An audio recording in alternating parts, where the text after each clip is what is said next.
มาหอดจุดที่3มองดังที่3มาเบิ่งสภาพน้ำ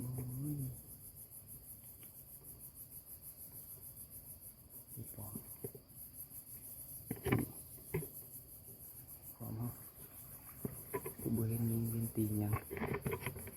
อย่าเบิ่งนำกัน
พี่น้องพี่จับตัวนึงจับสิใหญ่สิน้อยมาเบิ่งนำกันเนาะ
อีเพียไข่พี่น้องน่าสิเป็นอีเพียใหญ่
มาแล้วพี่น้องปลาเพียรับ6โลเลย6 บาทขาดบ่ผิดเนาะมันถือแค่มันเฉพาะมันยังบ่ถือเด้อมันเข้าตลาดมันเข้าแค่มันถือส่วนเหมาะ ถือสุดเหมาะมันเขาแคบป่ายจะเพาะมันจังถือดื้อ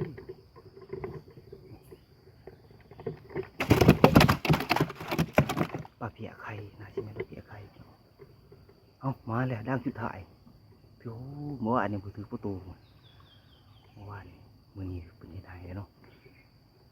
ถือว่า3 แตะ